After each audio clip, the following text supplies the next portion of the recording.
चला तर मग आज बनवूया बकऱ्याच्या भेंडीची चटणी. कांदा टोमॅटो थोड्या तेलामध्ये परतून घ्यायचा छानपैकी.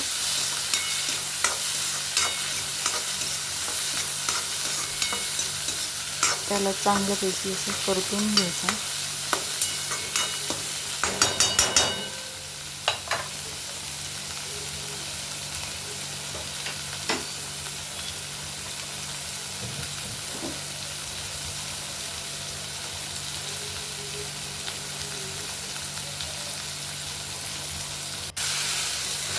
नंतर मॅश करून घ्यायचं, एकजीव करून घ्यायचं, म्हणजे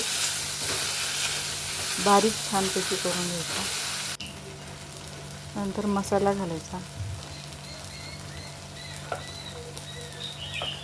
आपल्या आवडीनुसार मसाला घालायचा, हळद घालायची, मीठ घालायचं. त्याला छान परतून घ्यायचं, एकजीव करून घ्यायचा.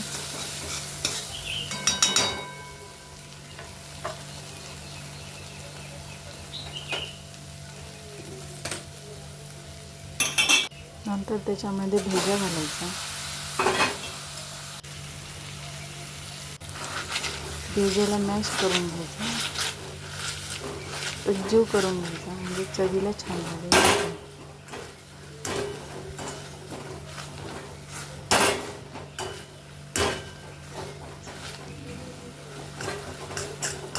त्याला चांगलं असं मॅश करून घ्यायचं,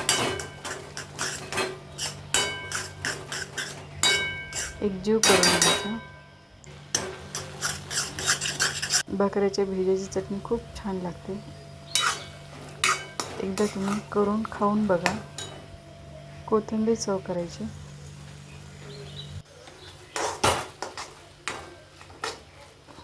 आणि असं झालं आपला भेंड्या तयार.